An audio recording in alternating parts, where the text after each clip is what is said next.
eu quero informar que o tema de hoje vai mexer bastante com cada um de nós. Chegou ali? Aí. Chegou? Mais alguém precisa de uma Bíblia? Acho que todos já têm a Bíblia. Muito bem, então, agora sim, tema de hoje, a lei e a graça. Queridos irmãos, eu pergunto, nós somos salvos pela lei ou pela graça? Hoje eu vou provocar tanto vocês vão querer bater em mim. Mas nós vamos brigar, vamos sair rolando no chão aí, sem nenhum problema. Somos salvos pela lei ou pela graça? Não fiquem bravos, que eu vou perturbar vocês, assim, no bom sentido, tá bom? Somos salvos pela lei ou pela graça? Então a lei foi abolida, certo? Como não? Se nós somos salvos pela graça, a lei não faz o menor sentido, certo? Errado? Somos salvos pela lei ou pela graça? Vamos ver na Bíblia Sagrada? Abra em Mateus 19, Evangelho de São Mateus, capítulo 19. Vamos ver o que diz essa passagem bíblica, palavra de Deus. Evangelho de São Mateus, capítulo 19, versículo 16 e 17. Repetindo, eu vou repetir algumas vezes, porque alguém pode se perder aí no meio. Mateus 19, 16 e 17. Diz assim a palavra de Deus. Eis que alguém, aproximando-se, lhe perguntou: Mestre, que farei eu de bom para alcançar a vida eterna? Respondeu-lhe Jesus: Por que me perguntas acerca do que é bom? Bom só existe um. Se queres, porém, entrar na vida, guarda os... Está fraco? Guarda os... Está fraco? Guarda os... Quais mandamentos Jesus se referia aí? Jesus se referia ao decálogo, aos 10 mandamentos. Então vamos pegar essa história que nós acabamos de ler. Alguém aproximou-se de Jesus. Esse alguém era um jovem muito rico. Ele aproximou-se de Jesus e perguntou: Senhor, o que eu tenho que fazer de bom para alcançar a vida eterna? Pergunta básica. Pergunta clássica.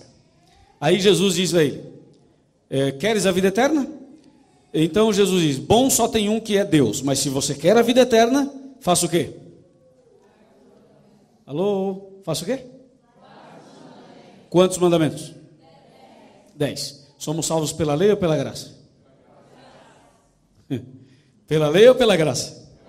Mas Jesus não disse para o rapaz: guarda os mandamentos? Disse. Jesus disse assim: você quer a vida eterna? Ele disse: sim, quero. Então, para a vida eterna você tem que guardar os mandamentos. Então eu pergunto: nós somos salvos pela lei ou não somos pela lei? Mas será o Benedito? Como diz por aí, né? Jesus disse: você quer a vida eterna, guarda os mandamentos. Mas vocês insistem em dizer que nós somos salvos pela graça. Então vamos fazer o seguinte: segura Mateus e vai para Atos. Vamos segurar Mateus e vamos para Atos. Atos também 16. Atos 16, versos 30 e 31. O livro de Atos é um livro muito importante para nós, para o nosso estudo de hoje. Fica logo depois de João. E vamos ler o capítulo 16, versos 30 e 31. Diz assim: Depois, trazendo-os para fora, disse: Senhores, que devo fazer para que eu seja salvo? Responderam-lhe: crê no Senhor Jesus e será salvo tu e a tua casa. Essa história também é bem conhecida. Ela se deu envolvendo 3 pessoas, basicamente: Paulo, Silas e um carcereiro. E ali envolvia uma cadeia, envolvia presos e tudo. Naquela noite, Deus fez um milagre naquela cadeia. E o carcereiro ficou impressionado e ao mesmo tempo tocado pelo poder de Deus. O carcereiro então pergunta para Paulo e Silas: Senhores, diante de tudo que eu vi e ouvi, eu quero saber o que eu tenho que fazer para ser salvo. Ou seja, o carcereiro decidiu fazer essa pergunta e queria seguir o caminho. O que eu tenho que fazer para ser salvo? Foi a pergunta. Paulo e Silas responderam: crê no Senhor Jesus e será salvo tu e a tua casa. Que resposta bonita a pergunta. A pergunta feita pelo jovem rico a Jesus era igual a essa feita pelo carcereiro a Paulo e Silas. Lá o jovem pergunta: o que eu tenho que fazer de bom para alcançar a vida eterna? Esse aqui diz: o que eu tenho que fazer para ser salvo? Que no fundo, é a mesma coisa. Só que Jesus responde uma coisa e Paulo responde outra. Jesus diz: guarda a lei, para o rapaz lá em Mateus. E aqui Paulo e Silas dizem: creia em Jesus e será salvo tu e a tua casa. Agora eu pergunto: quem estava certo, Jesus ou Paulo? Mas se você me diz que os dois estavam certos, nós temos um problema grave. Por que Paulo não olhou para o rapaz e disse: crê em Jesus e será salvo tu e a tua casa? Mas não esqueça da lei. Paulo não falou isso para ele. E por que Jesus não falou para o jovem rico: você quer a vida eterna? Guarda os mandamentos. Mas não esqueça também da minha graça. Vejam que Jesus apenas disse para o jovem rico: quer a vida eterna? Guarda os mandamentos. E Paulo e Silas disseram para o carcereiro: você quer a salvação? Então crê em Jesus e será salvo tu e a tua casa. Eu pergunto aos irmãos: crê em Jesus, quem crê em Jesus será salvo? Sim ou não? Sim. Esse sim de vocês está meio fraco, está meio desanimado. Quem crê em Jesus será salvo ou não? Sim. Depende, olha, saiu um depende ali. Irmãos, Jesus disse para o rapaz: queres a vida eterna? Guarda os mandamentos. Paulo e Silas dizem para o moço: você quer a salvação? Então crê em Jesus. Parece que essa pergunta é muito fácil, né? Você fala: pastor, essa pergunta é muito simples. Você que pensa que é simples. Não é simples, não. Quer ver uma coisa? A pergunta que não quer calar: o que eu tenho que fazer para ser salvo? Essa é a pergunta. Irmãos, essa pergunta é feita por todo mundo. Quando uma pessoa vem para esta igreja, ou para a igreja onde você vai, ou outro vai, sabe o que as pessoas querem saber? O que pode e o que não pode nessa igreja. A pergunta é a mesma. O que é permitido e o que não é permitido. Então, numa igreja, a mulher não pode usar calça comprida. Na outra, pode. Numa igreja, não pode usar brinco, nem correntes, nem piercing, nada. Na outra, pode. Numa igreja, é pecado ir à praia, na outra, é liberado. Numa igreja, é pecado, por exemplo, comer carnes, na outra, pode comer carnes. Numa igreja é proibido doar sangue, na outra pode doar sangue. Numa igreja as pessoas têm que cantar música gregoriana e na outra pode cantar música gospel bem contemporânea. Numa igreja não pode ter baterias no púlpito, na outra pode ter baterias e pandeiro e zabumba e atabaque e tudo mais. Numa igreja as mulheres sentam de um lado, os homens sentam do outro. Na outra elas sentam todo mundo junto. Numa igreja o namoro dos jovens tem que ser um namoro fiel, não pode ter relação sexual antes do casamento. Na outra não tem problema não, está tudo bem, se você ama, está tudo certo. Cada igreja diz uma coisa. Numa igreja Jesus virá nas nuvens, todo olho verá. Na outra igreja vai ser tudo secreto, inclusive o arrebatamento. Numa igreja tem que guardar a lei, na outra a lei foi abolida. Numa igreja o Espírito Santo vem e a pessoa fala em línguas. Na outra o Espírito Santo vem e ninguém fala em línguas. Cada igreja diz uma coisa, cada igreja prega uma coisa. Existem muitas igrejas diferentes, denominações, religiões, pontos de vista, filosofias, teorias, doutrinas. É uma confusão. E sabe por que tem tudo isso? Porque tem uma perguntinha que não quer calar. A pergunta é: o que eu tenho que fazer para ser salvo?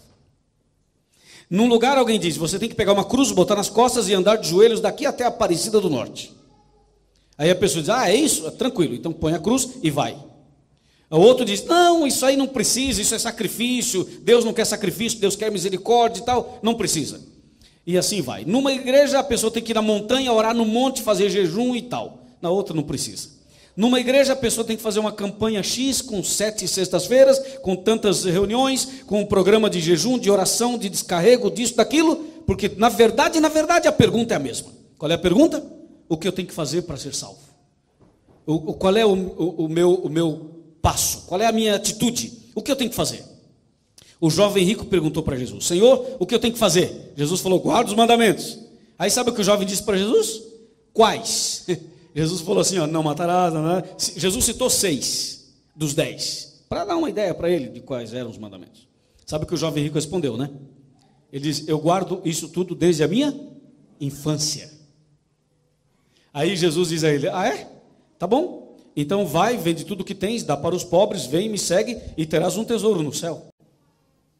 Ele foi e não voltou até hoje. Eu pergunto: ele guardava os mandamentos? Ele disse que guardava. Então, ninguém podia apontar um defeito no rapaz. Mas será que ele guardava mesmo? Atenção, onde está o Guilherme aqui, que eu conversei com ele agora há pouco? Guilherme, não está por aqui. Foi arrebatado. Ok. Então, veja uma coisa, irmãos. As pessoas leem uma coisa e entendem outra. O jovem rico falou assim, eu guardo tudo desde a minha infância. Jesus mandou ele ir vender os bens, dar para os pobres e seguir Jesus. Ele não voltou mais, sabe por quê? Porque ele tinha um problema grave. O problema dele chamava-se egoísmo. Ele era rico, o coração dele estava na riqueza. Então ele não quis vender os seus bens. Ele tinha um problema grave, egoísmo, materialismo, egocentrismo. Eu pergunto, quem é assim, guarda os mandamentos? É claro que não. Então ele disse que guardava, mas não guardava.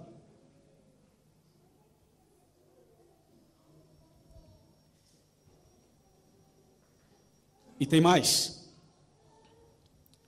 Quando Paulo e Silas conversaram com o carcereiro, e o carcereiro fez a perguntinha clássica: senhores, o que eu tenho que fazer para eu ser salvo? Paulo e Silas então dizem: creia em Jesus e está resolvido o seu problema.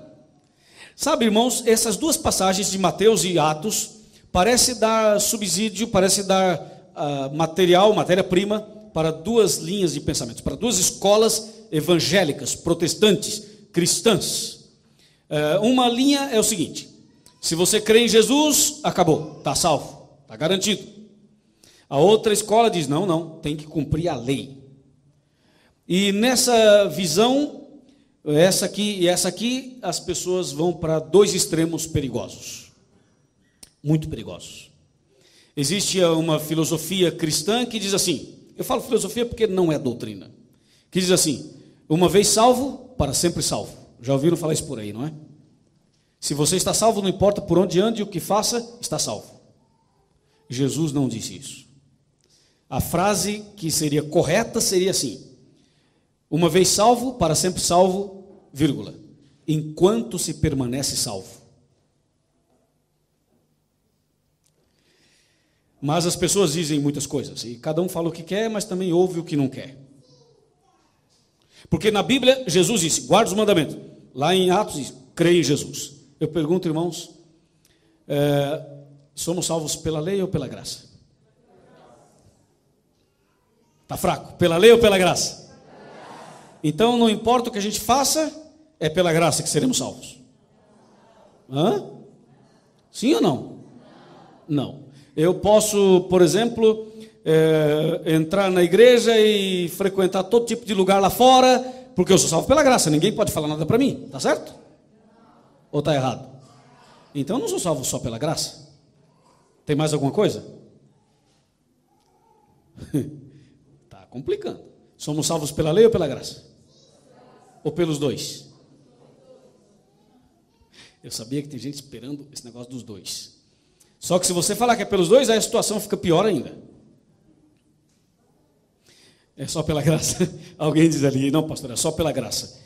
Vamos avançar. Essa questão toda, esse questionamento todo, é para sair fumacinha da cabeça, é para a gente pensar bastante e analisar bastante, porque esse é o problema lá fora.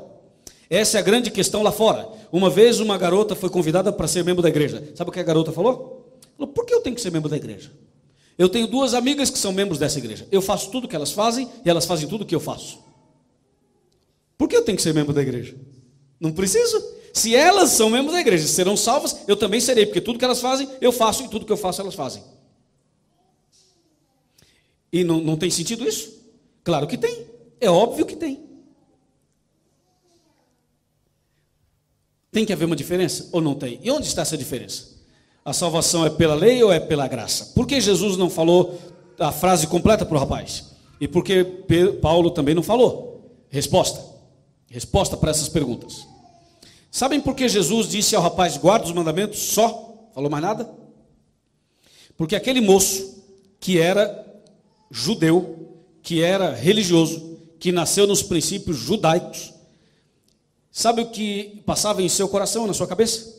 Ele sentia-se perdido, frequentava o caminho, tinha entendimento das regras todas, mas ele se sentia perdido. Então o que ele fez? Ele foi a Jesus. A Bíblia fala que o jovem foi a Jesus, não diz? diz, foi a Jesus.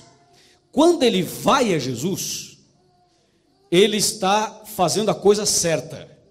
Toda pessoa que quer a salvação deve ir a quem? A Jesus. Então aquele jovem fez a coisa certa, ele foi a Jesus. E uma vez que ele foi a Jesus, não haveria necessidade de Jesus falar para ele, olha, para você ser salvo tem que vir até mim, porque ele já estava com Jesus. Não precisava repetir isso. O que faltava para ele? A obediência. Então Jesus disse, guarda os mandamentos. Jesus não disse a ele, aceita a minha graça. Por quê? Porque ele já estava diante de Jesus, já estava conversando com Jesus, já estava diante da graça, que é Jesus. E por que Paulo e Silas falaram para o rapaz, crê em Jesus e será salvo tu e a tua casa? Porque o problema do carcereiro não era a lei. O problema dele, ele era o homem da lei. O problema dele era crer ou não se aquele homem que morreu na cruz era o Messias ou não era o Messias. Por isso Paulo e Silas se preocupam apenas em responder aquilo que era o problema dele. E por isso eles dizem, crê em Jesus e será salvo tu e a tua casa. Só que tem um problema grave nessa frase. Eu queria que você olhasse para mim aqui, por favor. Olha aqui no meu rosto e me diga, quem crê em Jesus será salvo ou não? Está fraco, sim ou não? Sim. Sim. Então abra a Bíblia em Tiago, capítulo 2. Depois que lemos Tiago, eu pergunto de novo.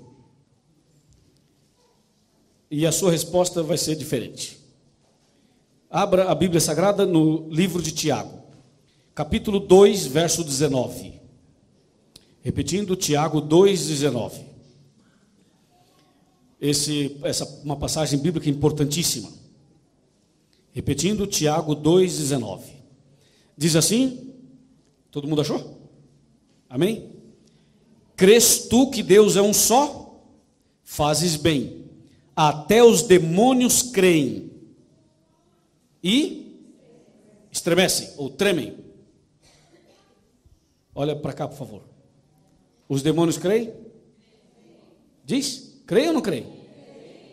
Os demônios creem ou não creem? Eles creem em quem? É duro falar isso, mas é verdade. E os demônios serão salvos? Mas Paulo e Silas não falaram para o rapaz, crê em Jesus, será salvo tu e tua casa? Então os demônios vão todos para o céu? Não, não vão, claro que não vão. Os demônios estão perdidos? Estão. Tem jeito para eles? Não tem mais. Ué, mas quem crê em Jesus não será salvo? Esse versículo é para a gente pensar bastante. Porque veja bem, alguns dizem assim, pastor, tudo bem, os demônios creem, mas eles tremem. Mas não são só os demônios que tremem, não. Tem muita gente que conhece a palavra e treme. Sabia? Treme de medo. Às vezes a gente faz um apelo, a pessoa treme de medo, mas não se entrega. Então muitas pessoas creem, sabem e tremem. Os demônios creem e tremem. Isso quer dizer que crer em Jesus é uma verdade, é bíblico. Quem crê será salvo, está escrito. E será salvo mesmo. A questão é, o que significa crer em Jesus? Essa é a pergunta. É igual aquela pessoa que vai numa igreja e o pastor fala assim, quem quer aceitar Jesus? Né? Levanta a mão. Aí as pessoas levantam a mão, mas você pergunta para a pessoa, você sabe o que significa aceitar Jesus? Muitas vezes a pessoa nem sabe, mas ela levantou a mão porque é coisa boa, ele quer coisa boa para ele. Mas se eu perguntar aqui dentro, em qualquer outra igreja, irmão, o que significa aceitar Jesus? O máximo que alguém pode dizer por aí é o seguinte, é crer que Ele é o meu Salvador. Eu aceito Ele como meu Salvador. Isso muitas vezes é o máximo que a pessoa responde. Mas aceitar Jesus não é só isso. Aceitar Jesus é fazer o que aconteceu com Maria Madalena. Eu falo Maria Madalena para todo mundo entender, mas teologicamente não se sabe direitinho se era Maria Madalena ou outra Maria. Eu estou falando daquela pecadora, da prostituta, que foi a Jesus. Não foi, levaram a Jesus, arrastada pelos cabelos. E as pessoas falaram, Jesus, essa mulher é pecadora, foi apanhada em adultério, e a lei diz que ela tem que ser apedrejada. E tu o que dizes? Jesus olhou para a mulher, olhou para as pessoas e perguntou. Quem de vocês não tem pecado, atire a primeira pedra. Depois olhou para a mulher e diz assim: mulher, eu não te condeno. Eu também não te condeno. Quando Jesus diz, eu também não te condeno, Jesus está dizendo assim, eu te aceito do jeito que você é. Do jeito que você está aí, eu te aceito. Eu sou teu Salvador, eu não te condeno. Só que a frase não para por aí. As palavras de Jesus não pararam aí. Jesus completa e diz, agora vai e não peques mais. Essas duas expressões, eu não te condeno, e depois vai e não peques mais, revela uma coisa importante para nós. Revela o seguinte, que nós temos que aceitar Jesus como Salvador e como Senhor. Aceitar Jesus como Salvador é quando você vem do jeito que está, fumando, bebendo, com a vida toda enrolada, usando isso, usando aquilo, enfim, rico, pobre, negro, branco, não importa. Brasileiro, estrangeiro, inglês e americano, não importa. Venha a mim, Jesus falou, venha a mim, todos vós, venha a mim, todos vós, que estáis cansados e oprimidos, venha a mim, todo mundo. Então isso é Jesus como um Salvador. Mas quando a pessoa vem, Jesus diz assim, agora vai e não peques mais. Viver uma vida de obediência, de santificação, de crescimento. Então, quando a Bíblia diz, Paulo e Silas dizem, crê no Senhor Jesus, eles estão dizendo muito mais do que simplesmente saber que Deus existe e que Jesus existe. E nesse sentido, os demônios não creem. Quando eu falo que eles não creem, eu quero dizer no sentido total da palavra. O nosso assunto ainda não está maduro para a gente bater o martelo e encerrar o assunto. Não estamos maduros, digo no estudo de hoje, claro. Então a pergunta continua, somos salvos pela lei ou pela graça? Essa pergunta continua. Quando as pessoas dizem somos salvos pela graça, pergunta-se, e a lei? Aí não sabemos o que fazer com a lei. E se alguém diz somos salvos pela lei, alguém diz, mas e a graça? Então nós estamos diante de uma encruzilhada. Agora vamos ler um versículo da Bíblia, que é um versículo usado por muitas pessoas para promover a graça e dizer que a lei acabou. Veja o que diz a Bíblia, Romanos capítulo 6. Um versículo vai emendando com o outro. No final vocês vão ver que forma um cenário bem bonito. Romanos capítulo 6, versículo 14. Carta do apóstolo São Paulo aos Romanos.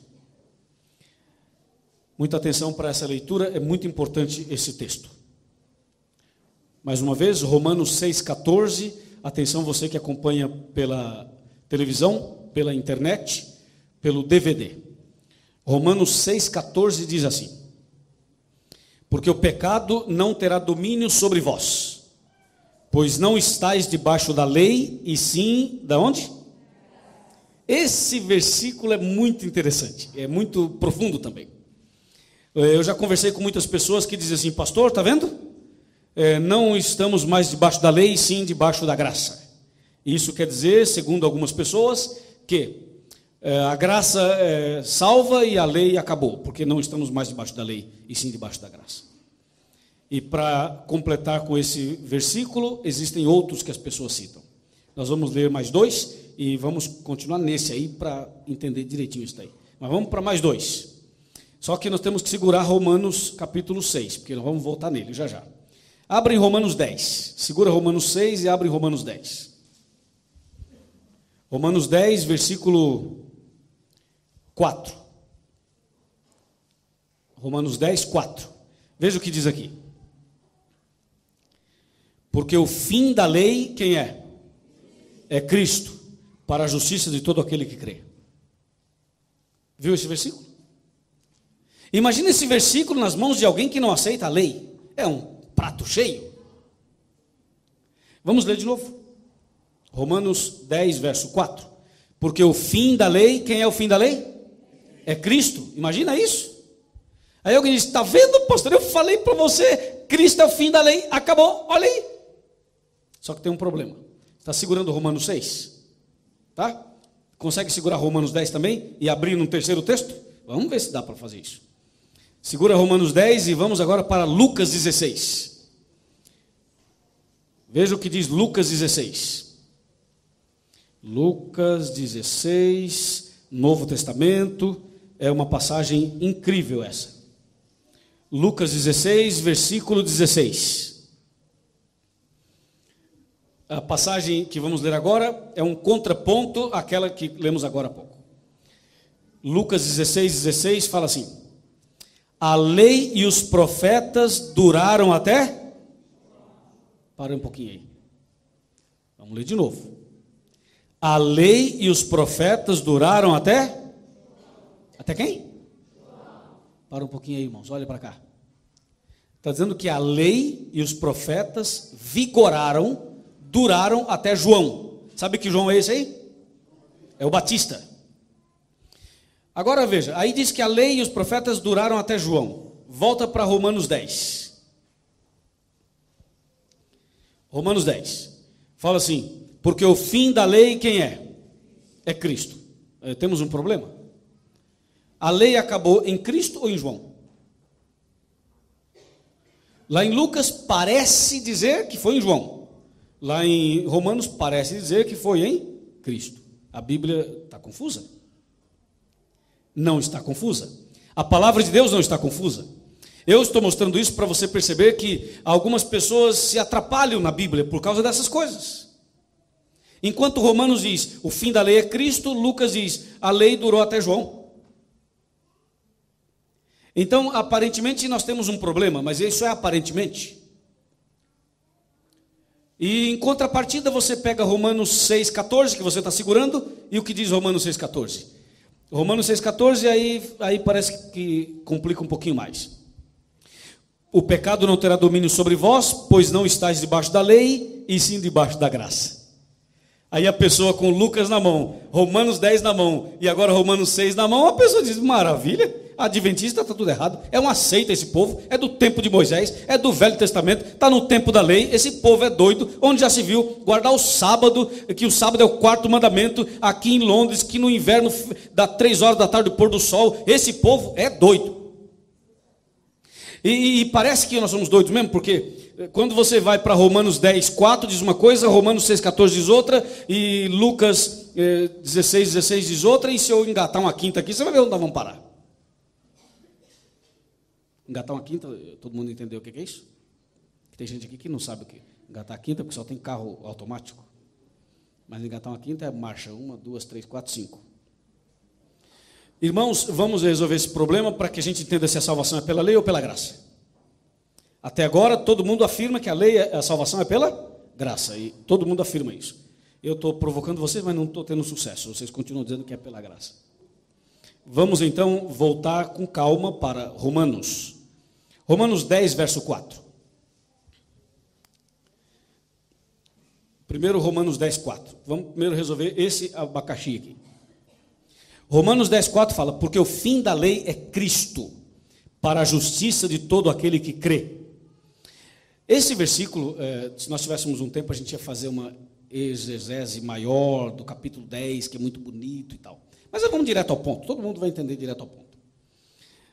O fim da lei é Cristo. Esse fim não é fim de acabou, não é fim de ponto final, é fim de finalidade. É diferente. Não está certo, pastor? É fim de objetivo. Por exemplo, os senhores vieram aqui com que fim? Entendeu agora? Eu vim aqui com o fim de adorar a Deus e estudar a palavra de Deus. Esse é o fim que nos trouxe aqui. O objetivo. Então a Bíblia diz, o fim da lei é Cristo. Isto é, a finalidade da lei é levar a pessoa a quem? A Cristo. Amém, irmãos? Amém, Amém irmãos? E será que o fim da lei é Cristo? Vamos ver se é mesmo. Vamos ver se o texto está dentro do contexto. Fala aí um dos 10 mandamentos. Vamos falar um mais comum. O sexto. O sexto mandamento fala, não matarás. Muito bem, parabéns. Não matarás. Eu pergunto a vocês, alguém aqui é assassino? Acho que não. Se for, não levante a mão. Eu acho que não. Não tem nenhum assassino aqui. E se alguém um dia já foi, Jesus já perdoou e não é mais.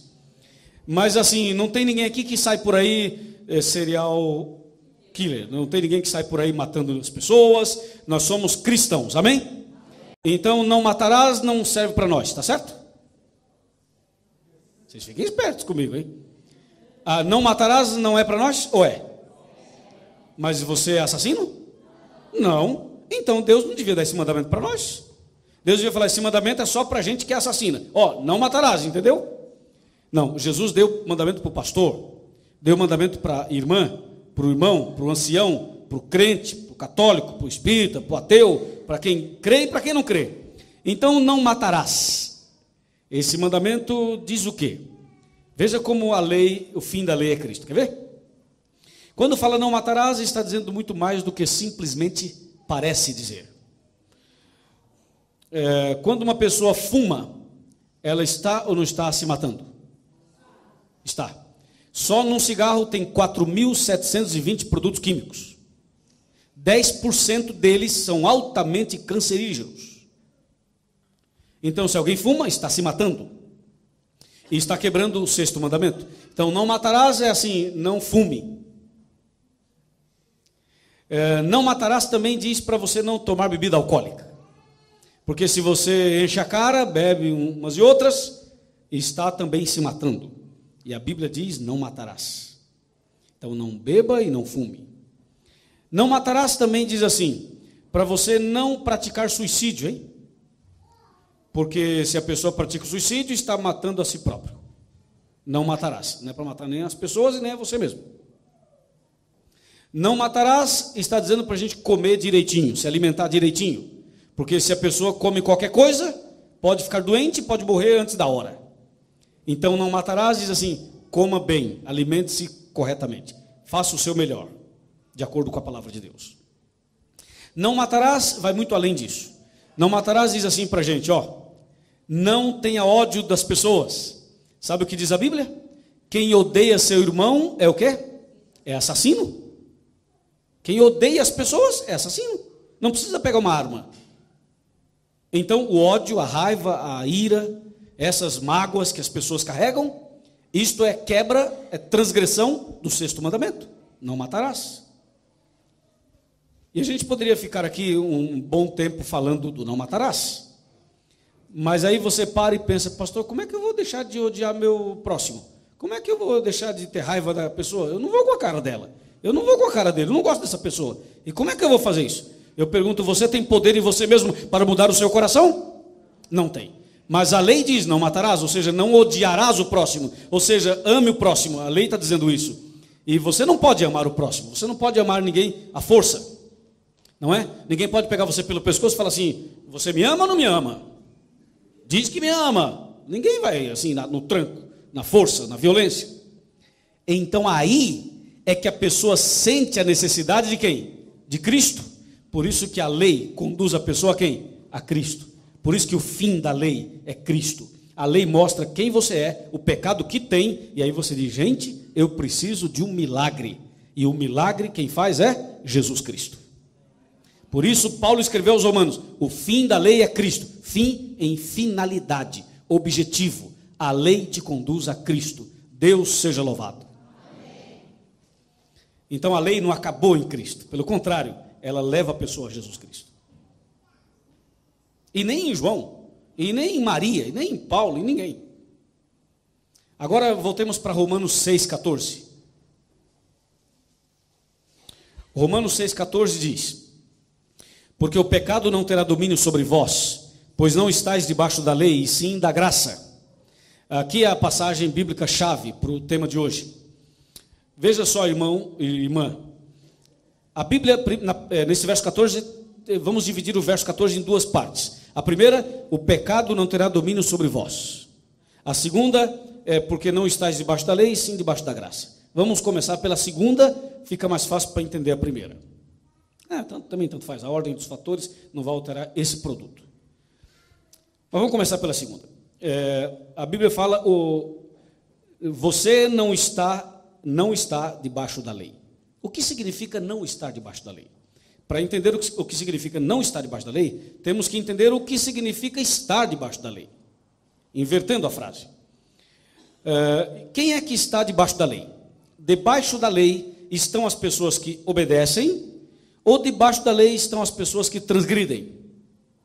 Vamos analisar. A lei diz não matarás. A pessoa pega uma arma e mata. Quebrou a lei ou não quebrou a lei? Quebrou. A polícia prende, põe na cadeia. Lá a pessoa está ou não está debaixo da lei? Está. A lei diz: não furtarás.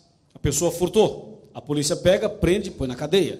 A pessoa está ou não está debaixo da lei? Está. Debaixo da lei estão aqueles que transgridem a lei. Debaixo da lei estão aqueles que desobedecem a lei. Agora, o que diz a Bíblia é o contrário. A Bíblia diz: o pecado não terá domínio sobre vós, porque vós não estáis debaixo da lei. Em outras palavras, você não vive transgredindo a lei. O cristão não está debaixo da lei, por quê? Porque o cristão está em conformidade com a lei. Amém?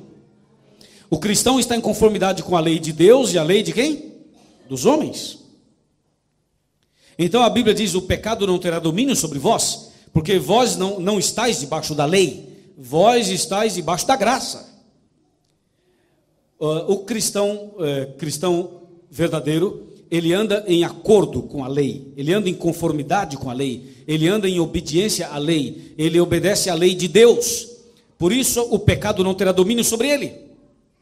Ele não está debaixo da lei, ele está em conformidade com a lei. Agora, ele está debaixo de uma coisa. Debaixo do quê? Da graça. Debaixo da graça está o cristão e o não cristão. Está o que é fiel e o que não é fiel. Todas as pessoas estão debaixo da graça. Mas debaixo da lei estão os transgressores da lei.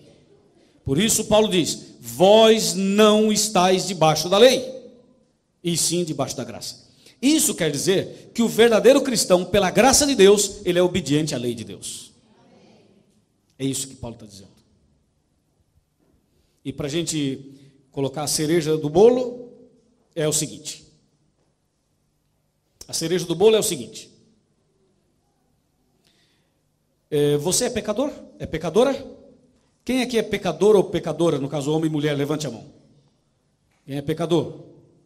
Todo mundo é pecador? Não, levante a mão, quero ver. Se tem alguém que não é pecador aqui, ué. Mais alto. Aí. Levanta o braço. Todo mundo é pecador? É, abaixa a mão. Diga para mim, qual é o salário do pecado? E por que você não morreu ainda? Fala por quê? Pela graça de Deus, amém, irmãos? Amém, irmãos? Amém. Fala amém, irmão. Amém. É que eu estou olhando para dois ali que não estão falando amém. Veja, irmãos, a Bíblia diz claramente, aqui para nós, o cristão não está debaixo da lei, está debaixo da graça. A Bíblia diz que todo mundo é pecador. Romanos 5,12 fala: o pecado entrou por um homem, e por esse pecado a morte passou a todos os homens, porque todos pecaram. Então eu sou pecador, você é pecador, e a Bíblia diz: o salário do pecado é a morte. Se eu e você somos pecadores, por que ainda estamos vivos? Pela graça de Deus.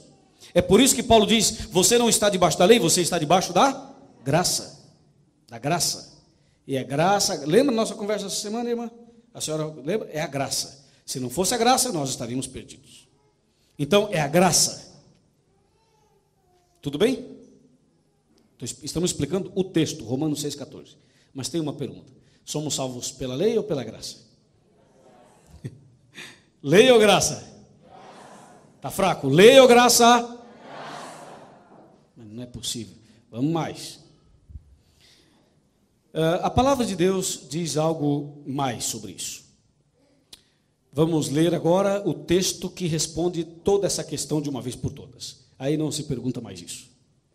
Efésios, agora pode soltar todos os textos que você estava segurando e vai para Efésios. Efésios fica depois de Coríntios. Depois de Coríntios vem Gálatas, e depois de Gálatas vem Efésios. Tem 1ª, 2ª Coríntios, Gálatas e em seguida Efésios, capítulo 2, versos 8 e 9. 8, 9 e 10. Vamos ler os 3 versículos. Efésios 2, de 8 a 10. Essa é uma passagem importante para todos nós. Amém? Amém. Efésios 2, de 8 a 10. Esse é o texto que responde à questão.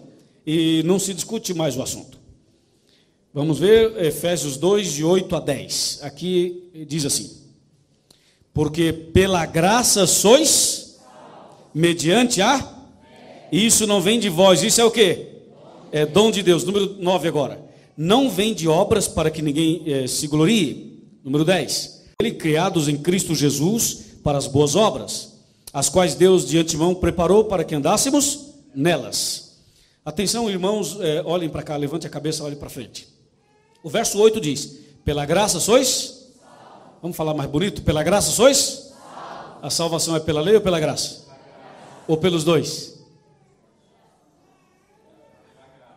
Irmãos, a palavra é clara, a salvação é pela graça, só pela graça, não é pelos dois, é pela graça, só pela graça, e ponto final, amém?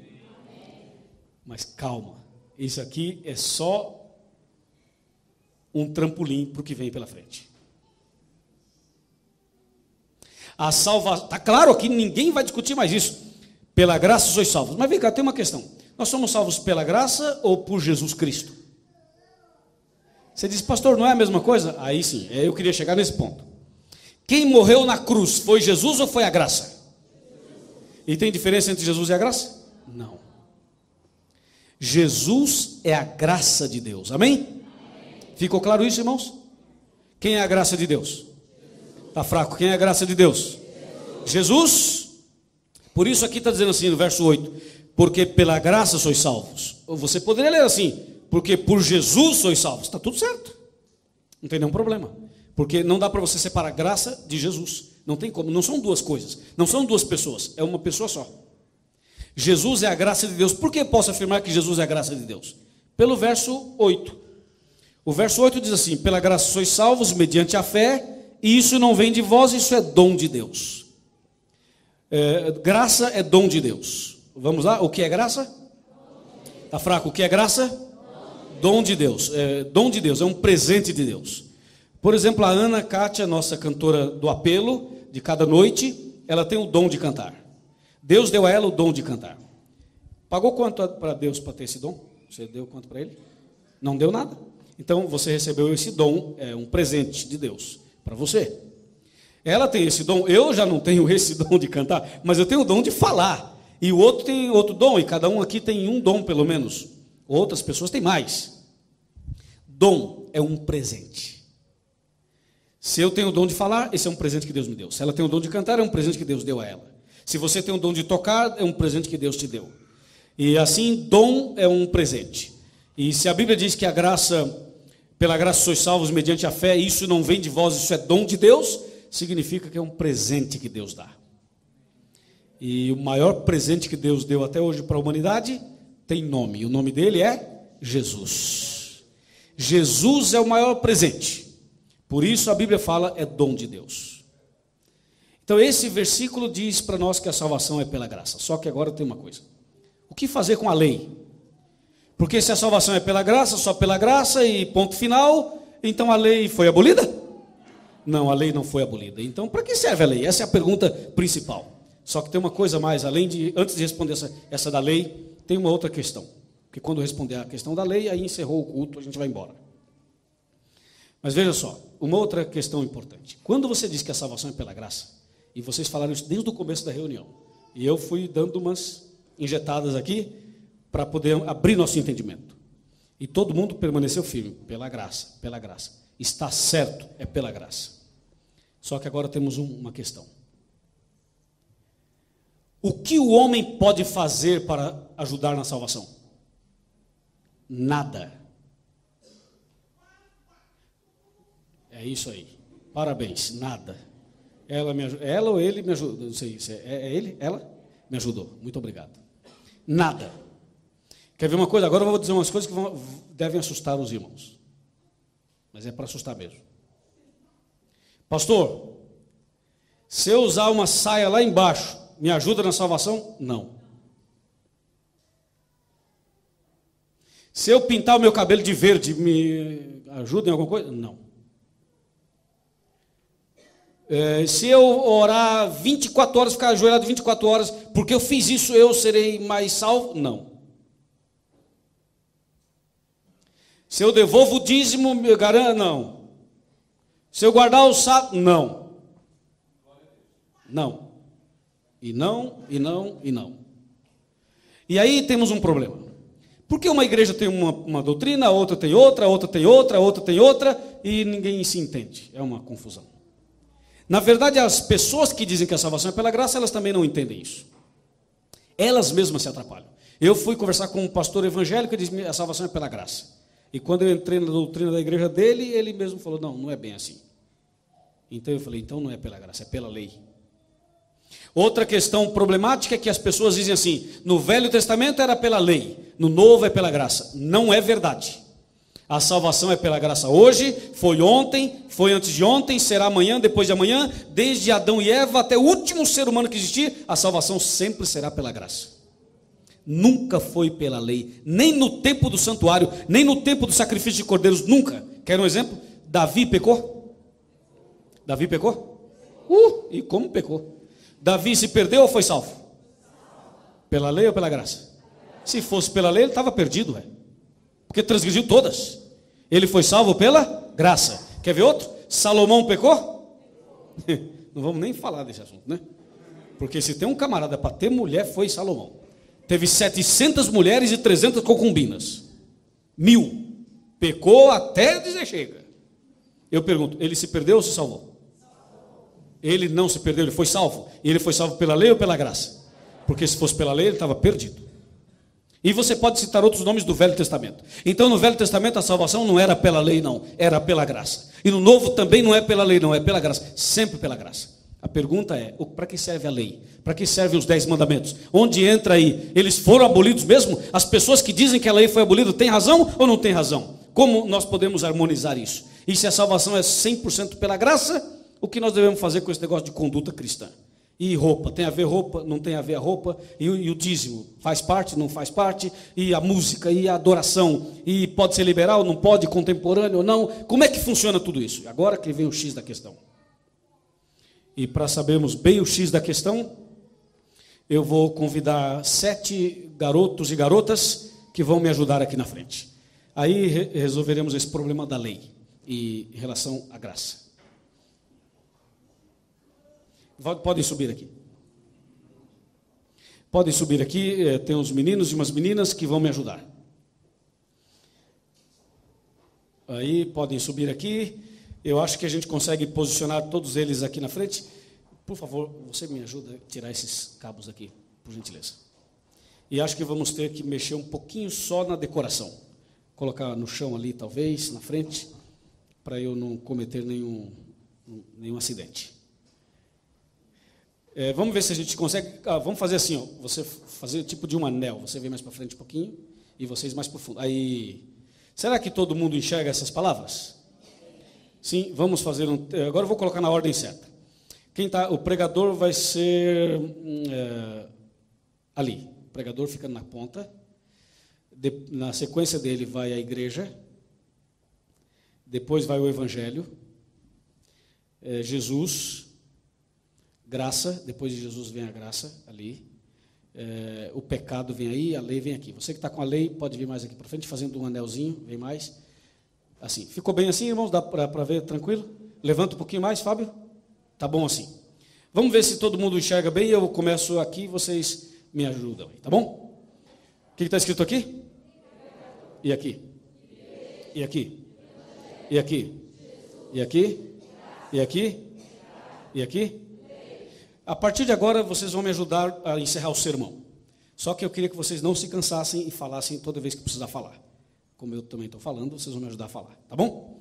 Eu vou criar uma história e quando eu apontar para o painel, para a cartolina, vocês vão dizer o que está escrito lá para completar a minha história.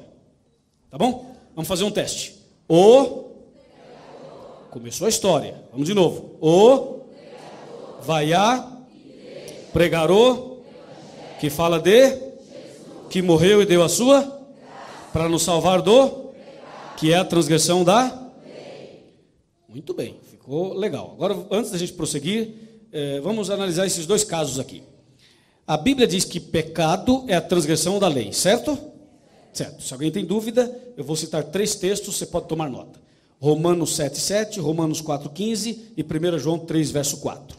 Essas 3 passagens confirmam que pecado é a transgressão da lei. Transgrediu a lei, cometeu pecado. Vamos de novo. Não pode desanimar, hein? Se vocês desanimam, eu também paro. Vamos lá. Vai a pregarou que fala que morreu e deu a sua para nos salvar do que é a transgressão da lei. Bom, todo mundo concorda que pecado é transgressão da lei. Só que tem uma questão. O que acontece no mundo lá fora, no mundo religioso, é que as pessoas dizem assim: nós somos salvos pela graça. Dizem assim, e nós também falamos isso aqui hoje. E aí as pessoas dizem, e a lei foi abolida. Vocês já ouviram falar isso por aí? Quem já ouviu falar isso por aí? Oh, acho que todo mundo já ouviu falar isso. Veja o que acontece se as pessoas tirarem a lei. Se essa ideia de que a lei foi abolida fosse uma ideia certa, vamos ver o que acontece sem a lei. E se essa ideia é uma ideia errada, vamos ver o que acontece. Quando dizem por aí que a lei foi abolida, essa é uma ideia de Satanás. Tá? A lei não foi abolida. E se alguém prega isso por aí, está pregando errado. Agora escuta. Tira a lei para ver o que acontece. Você que está com a lei pode sair, pode descer. Vamos tirar a lei. Vamos ver. Imagine que essa doutrina falsa fosse verdadeira. A lei acabou, foi abolida, não tem mais lei. Vamos ver o que acontece. O vai a pregarou, que fala de, que morreu e deu a sua, para nos salvar do, que é a transgressão da, não tem mais lei. A lei foi abolida. Então notem, irmãos. Se não tem lei, não tem o quê? Está fraco. Se não tem lei, não tem o quê? Porque pecado é a transgressão da. Mas se a lei foi abolida, se não tem mais lei, não tem pecado. É claro, você está dirigindo o seu carro, tem um semáforo. Sinal vermelho, o que diz a lei? Pare. Sinal verde, o que diz a lei? Siga em frente. Na semana seguinte você está dirigindo o seu carro. Aí você diz, aqui tinha um semáforo. Mas tiraram, não tem mais. Tinha um semáforo. Mas como tinha, eu vou parar o carro. Vai parar o carro? Não, se parar alguém vem e vai bater. Então, tinha um semáforo, ok, mas não tem mais. E se não tem mais a lei, não tem mais o quê? Transgressão. Você pode passar que não está transgredindo nada. Então, irmãos, onde não há lei, também não há pecado. Não há lei, não há transgressão, não é verdade? Então, vejam, senhores, se a lei foi abolida, não existe mais pecado.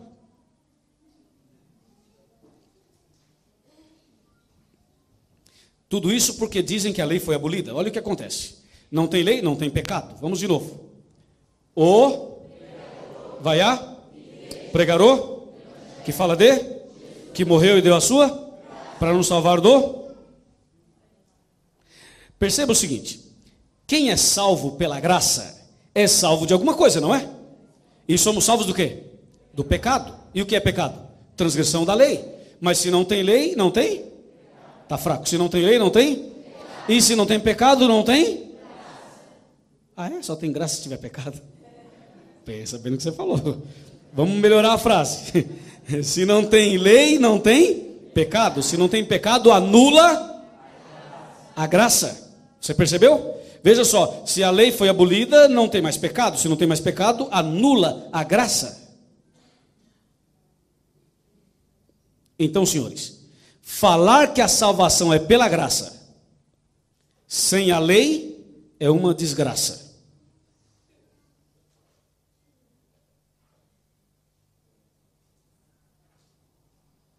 Entendeu? Vamos de novo. Se não tem lei, não tem? Está fraco. Se não tem lei, não tem? Se não tem pecado, anula?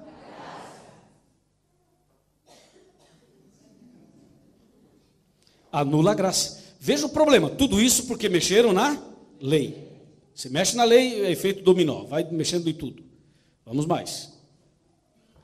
O vai a pregarou, que fala de, que morreu e deu a sua.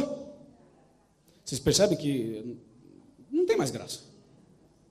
Porque se não tem lei, não tem pecado. Se não tem pecado, anula a graça. Se anula a graça, Cristo morreu em vão.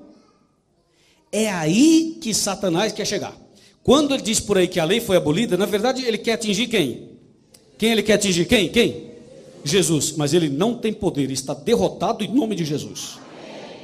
Ele diz, a lei foi abolida. E as pessoas falam, não, é a graça. E a lei? Não, a lei acabou. É a graça, mas não tem mais lei. É a graça e não tem mais lei. Isso é uma salvação barata, errada. Quem é salvo de alguma coisa. Salvo do pecado. E o pecado é a transgressão da lei. Se não tem lei, não tem pecado. Se não tem pecado, anula a graça. Se anula a graça, Cristo morreu em vão. Infelizmente tem que sair. Esse nome é lindo, mas ele tem que sair. Só para explicar o estudo de hoje. Sim. Essa frase de lá para cá. Ok. Se não tem lei, não tem pecado.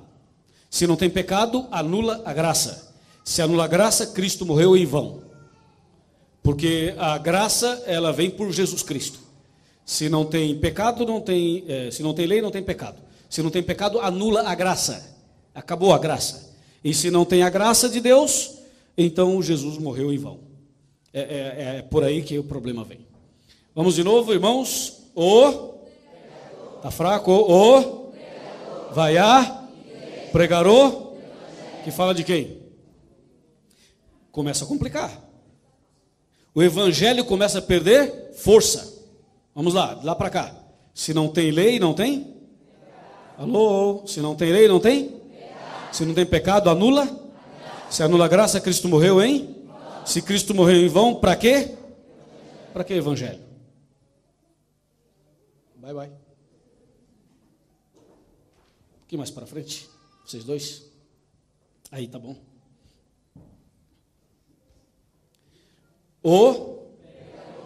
Vai a fazer o quê?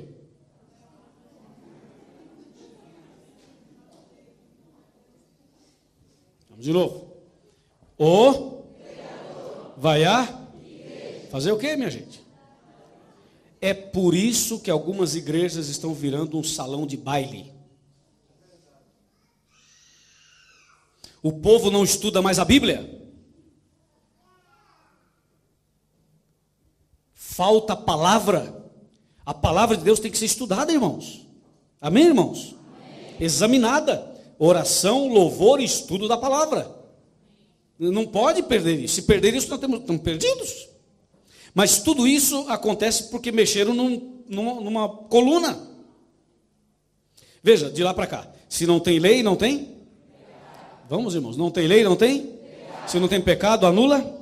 Se anula a graça, Cristo morreu em? Se Cristo morreu em vão, para quê? Evangelho. Se não tem evangelho, para quê? Para que igreja? Não precisa.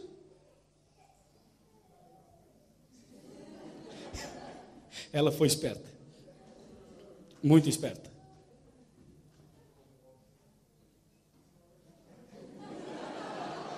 Não, calma, Vinícius. Calma, Vinícius. Não saia. Ele foi ótimo agora. Calma, Vinícius. Ele vai ficar vermelho, mas tudo bem, Vinícius. Depois a gente conversa lá fora, nós dois. Ele é meu amigo, não se preocupe. E eu só deixei ele por último porque eu sabia que ele era meu amigo, eu podia ficar à vontade com ele.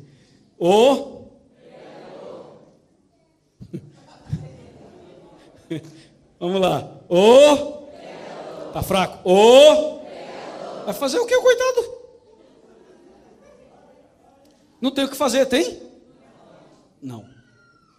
Vamos lá. Se não tem lei, não tem? Se não tem pecado, anula?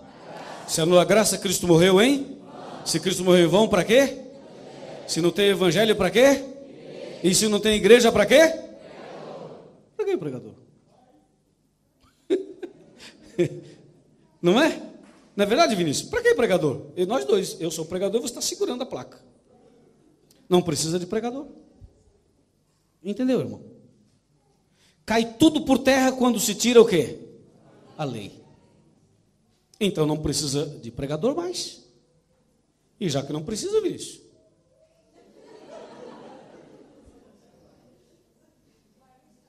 Tudo bem, Vinícius?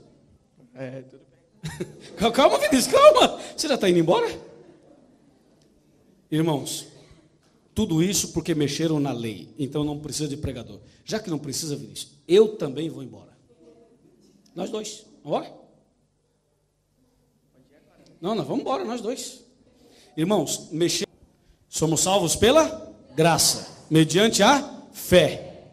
Quem é salvo do pecado. E pecado é a transgressão da lei. Para que serve a lei? Para mostrar o meu pecado. Vamos lá agora. Alguém tem um espelho aí? Alguma mulher trouxe espelho na bolsa? Aqui na frente, que me facilita, eu quero emprestar um espelho. Já tem aqui. Ah, mas é rosinha ainda. Eu não tenho problema com isso. Eu me garanto. Ok. Eu fiz uma brincadeira, não quero ofender ninguém. É o seguinte, aqui está um espelho da irmã Solange. Irmãos, a lei de Deus serve para nós como esse espelho. Ali no banheiro tem espelho. Na sua casa tem espelho? Tem espelho de corpo inteiro? Tem. Você se olha muito no espelho? Bastante. Tem espelho no carro, na bolsa, na cozinha, no quarto, em todo canto. Em todo canto. Irmãos, o espelho serve para quê? O espelho serve para mostrar como você está. O espelho tem uma função básica: mostrar a realidade. Se você está bonito, está feio, se o cabelo está legal, se não está, se a roupa está boa, se não está, o problema não é do espelho. O problema é seu. Resolva. O espelho só mostra, mas não resolve o problema. Assim é a lei. A lei de Deus é como um espelho. O espelho mostra a sua real situação. Os 10 mandamentos mostram a nossa real situação, mas não salvam a gente. Compreendeu, irmão? A lei de Deus mostra quem nós somos de verdade. Você viu o exemplo que eu dei do não matarás? Eu poderia dar o exemplo do não furtarás, do não adulterarás. Poderia dar o exemplo do honra teu pai e tua mãe. Não terás outros deuses diante de mim. Não farás imagem. Não tomar o nome de Deus em vão. Guardar o sábado. Não furtar. Não cobiçar e não levantar falso testemunho. Poderíamos dar um exemplo de cada um dos 10 mandamentos.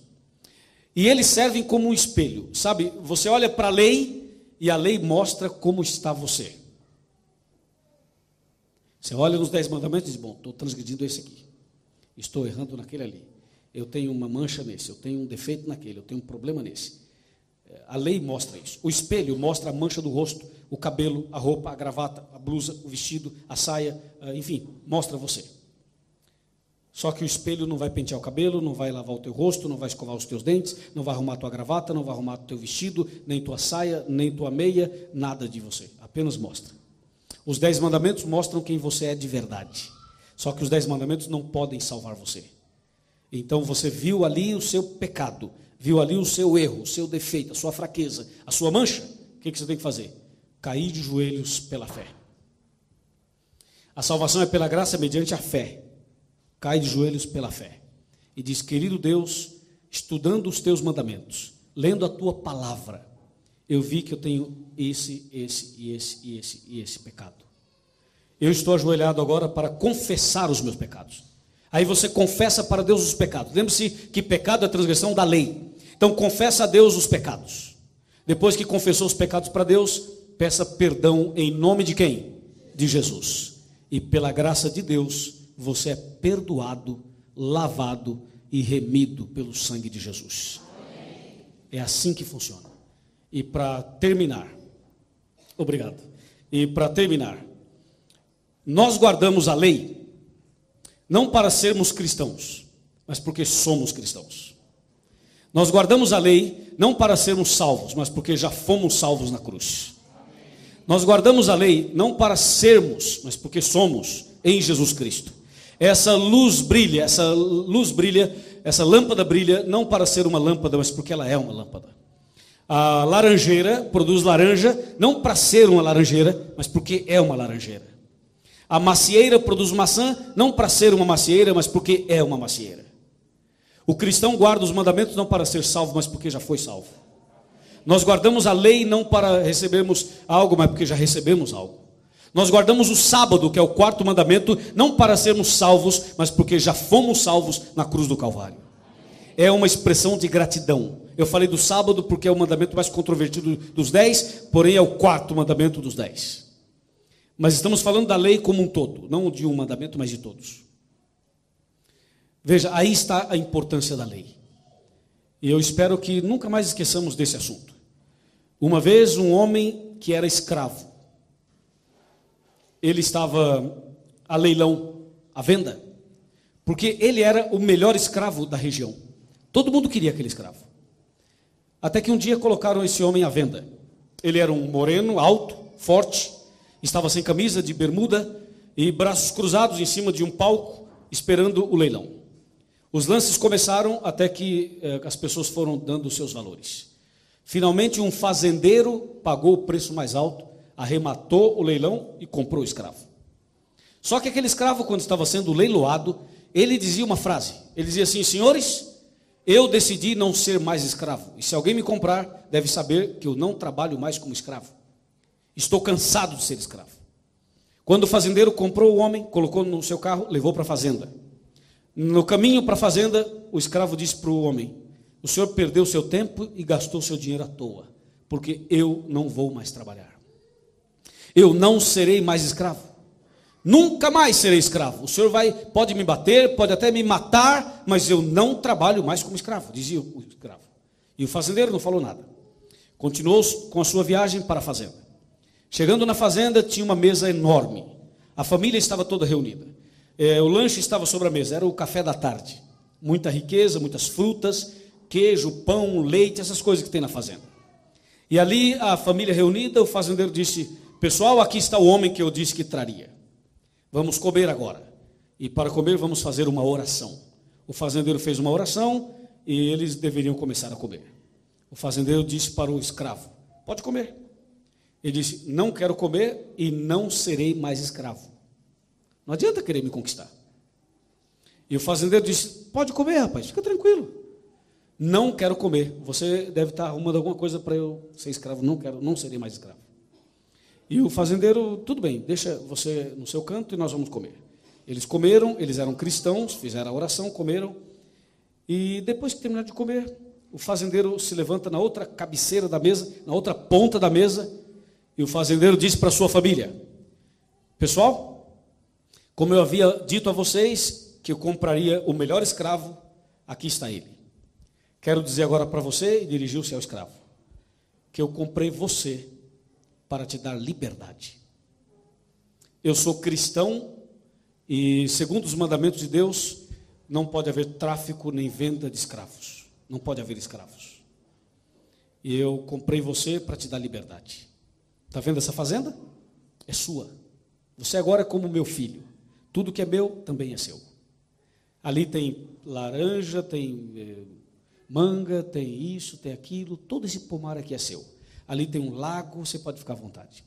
O escravo olhou e diz assim: deve estar querendo me conquistar para eu ser escravo. E ele diz assim: eu quero dizer uma coisa para o senhor, eu não serei mais escravo, entendeu? E bravo, sério, nervoso. Até que o fazendeiro falou: mas você não está entendendo, rapaz, eu comprei você para te dar liberdade. Mas ele achava que era uma jogada, uma estratégia. Então o fazendeiro disse: para você saber que é verdade o que eu estou lhe dizendo, nós vamos sair da mesa, você fica sozinho, faça o que quiser. O fazendeiro e a família saíram da mesa. E o homem ficou sozinho. Quando ele viu que estava sozinho, ele começou a crer que era verdade.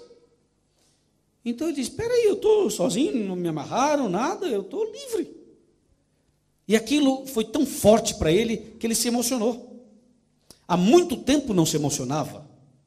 Mas ele se emocionou e começou a chorar. E ele chama o fazendeiro e fala: ei, moço, vem aqui. Aí o fazendeiro voltou, a família voltou. Pode falar. Ele diz: escuta, é verdade mesmo que o senhor pagou aquela fortuna lá para eu ser livre? É verdade.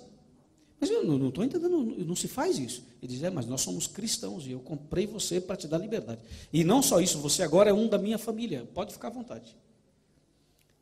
Esse escravo, chorando, soluçando, emocionado, olhou para o fazendeiro e disse: puxa, eu não acredito que alguém seria capaz de fazer uma coisa dessas.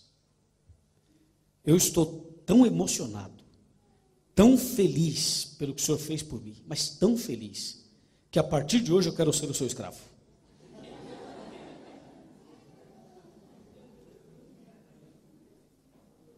Pergunta: qual a diferença de ser escravo antes e ser escravo depois?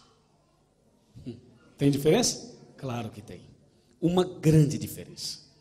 Antes, ele era escravo na base da força, da borracha, da violência. Assim ninguém quer ser. Mas agora não. Agora ele foi comprado. Ele foi liberto. Ele foi salvo. E agora, como gratidão, ele vai fazer tudo o que ele fazia, só que com alegria no coração. Tem uma diferença? Tem, senhores.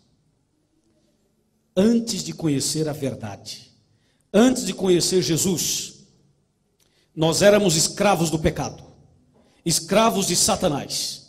Mas um dia Jesus nos libertou na cruz do Calvário. Um dia Jesus pagou o preço na cruz, derramou seu sangue, se entregou por nós. Ele sofreu terrivelmente e lá na cruz abriu os braços e se entregou por você. Agora você olha para ele e diz: Jesus, o Senhor fez tudo isso por mim? E Jesus diz: foi por você. Mas Senhor, eu não mereço. O que eu fiz de bom? Você não fez nada. Você era escravo. Mas eu morri na cruz por você. Aí você olha para Jesus e diz: Senhor, eu não mereço isso. Mas já que o Senhor fez tudo isso por mim, me libertou da escravidão, me deu a salvação, agora, Senhor, eu quero ser o teu servo. Não o teu escravo, mas o teu servo. Por isso que nós cristãos somos servos de Deus. Deus não quer nenhum servo na base da força. Se devolver o dízimo para você é força, não devolva. Se usar uma roupa decente para você te faz infeliz, está errado. Compreendeu o que eu estou dizendo? Se frequentar a igreja para você é um peso, não acaba nunca esse culto, que coisa chata, tem coisa errada com você. Se cantar hinos não é agradável, tem coisa errada. Entende o que eu estou dizendo? Se isso aqui é escravidão para você, está errado.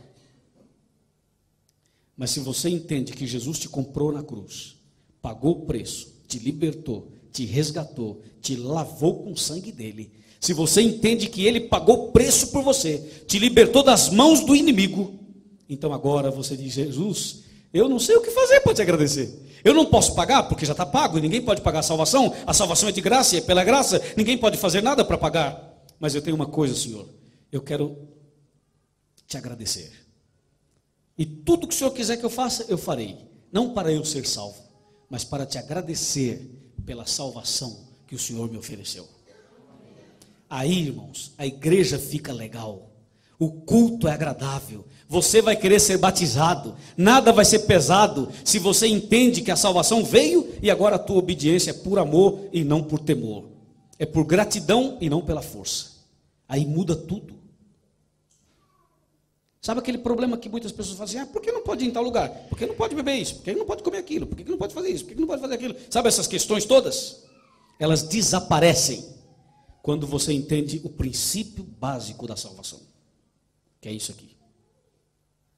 O homem disse: eu estou tão feliz porque o Senhor me comprou, que agora eu quero ser o seu escravo.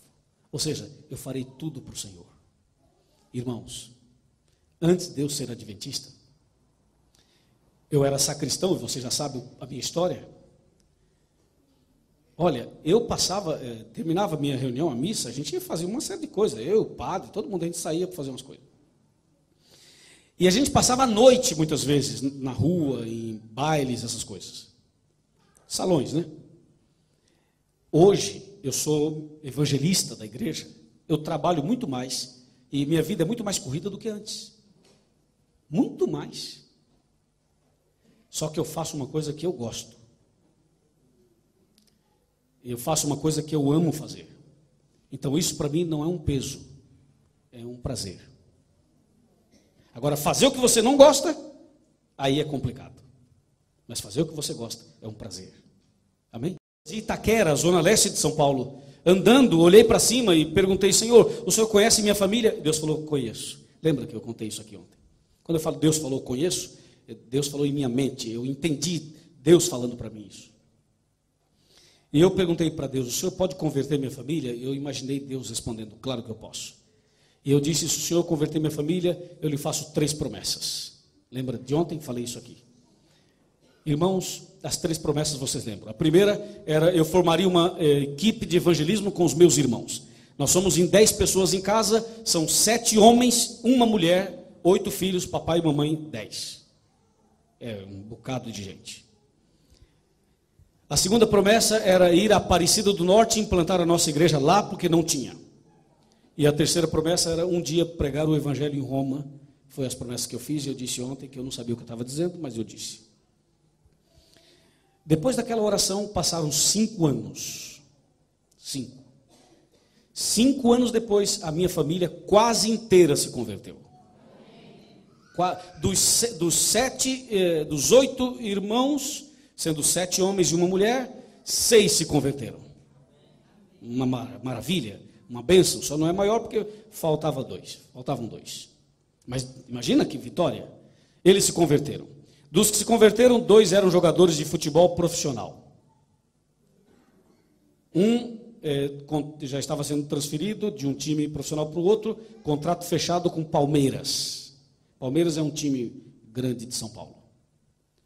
E quando ele estava indo de Minas Gerais, um time de Minas, para o time de São Paulo, ele passou em casa para falar com a família, acertar, e ao passar em casa, o Espírito Santo pegou ele lá em casa. Ele nunca mais voltou para a concentração. Se tornou adventista do 7º dia. Resumindo, um cristão.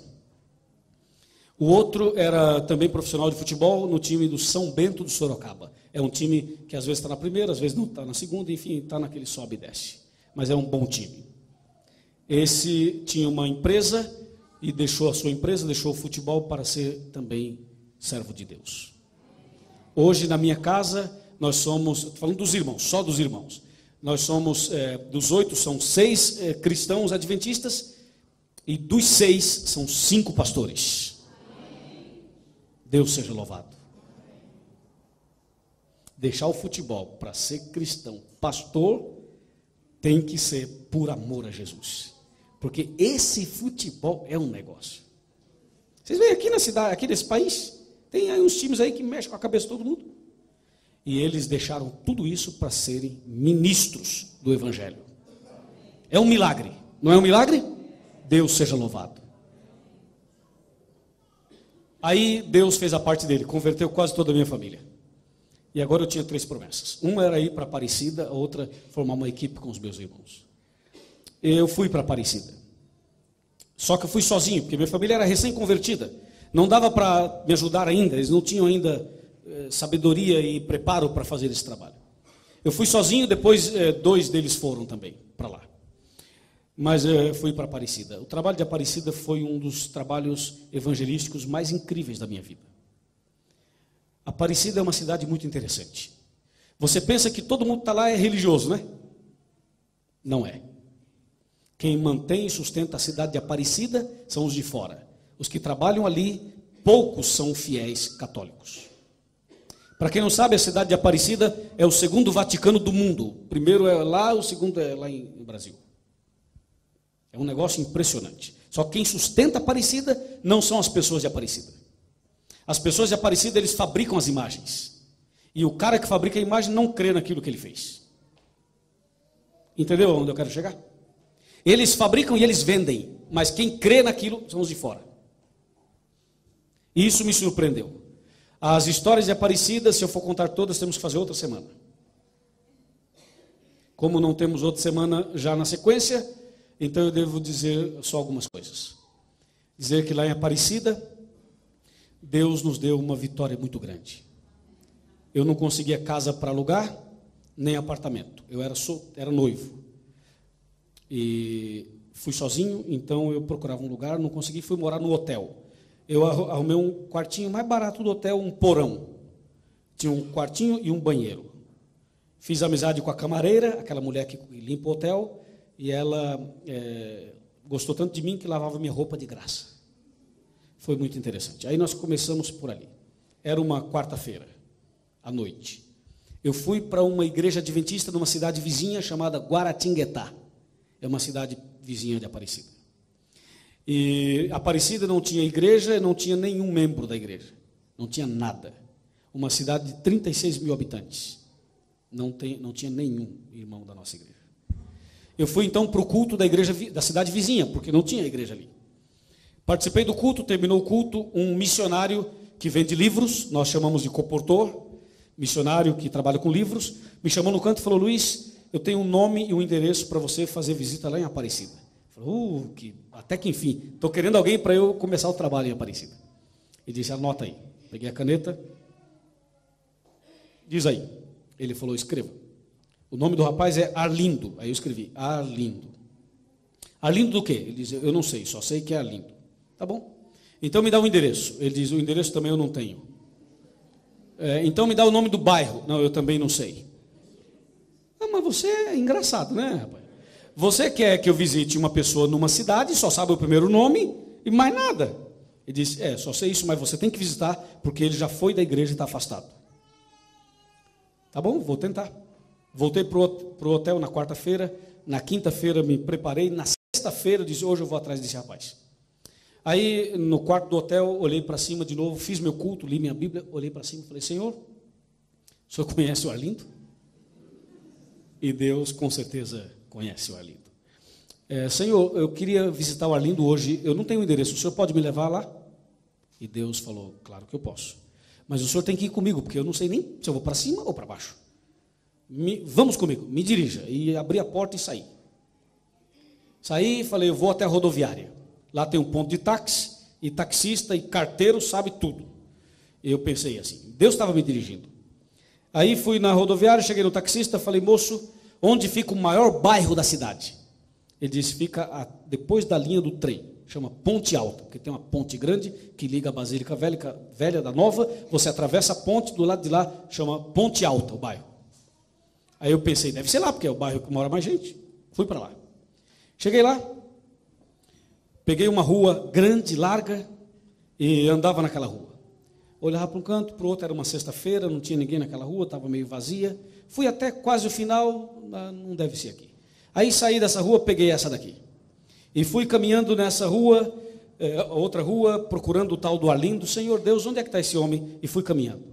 Lá no final da rua, do lado direito, assim, tinha um grupo de rapazes jogando baralho, fumando e bebendo. Eu parei e perguntei para eles, com licença, alguém aí conhece um tal de Arlindo por aqui? Um deles se levantou, sem camisa, de shorts, olhos vermelhos, cabeludo, um camarada feio. Olhou para mim e falou, por que, algum problema? Eu disse, não, nenhum problema, eu só queria saber se o senhor conhece uma pessoa chamada Arlindo. O que você quer com ele? Eu disse, eu tenho um recado para ele. Que recado que é? O senhor sabe quem é o Arlindo ou o senhor não sabe? Ele disse assim, eu sou o Arlindo. Olhei, você é o Arlindo? Ele, eu sou o Arlindo. Eu pensei, Deus está aqui. Aí, irmãos, eu estendi a mão e falei, Arlindo, muito prazer. Meu nome é Luiz Gonçalves, eu sou missionário da igreja adventista do sétimo dia. Qual é o recado? Ele não queria papo. Eu disse, antes do recado, uma pergunta. Você já foi adventista? Ele, já. Então eu tenho 2 recados para você. Ele disse, então fala o recado. Eu disse, não pode ser aqui não, porque o recado que eu tenho para você é de vida ou morte. Ele ficou vermelho na hora. O que é? Não pode, tem que ser lá na tua casa. Ele pediu para os amigos licença do baralho, foi comigo naquela rua mesmo, algumas casas depois era a casa do tal do Arlindo. Chegamos lá, entramos na garagem, ele falou, qual é o recado? Eu disse, só dou o recado se você chamar a tua mulher e teus filhos. Aprendi com o meu professor. Lembra, né? Ele foi lá, chamou a Maria, a Alessandra e o Israel. Alessandra e Israel, os filhos, a Maria, a esposa. Chamou todo mundo, sentamos no sofá da sala. Ele falou, Maria, esse aí diz que é missionário, tem um recado para mim de vida ou morte. Qual é o recado? Falei, primeiro recado. Suas férias acabaram hoje.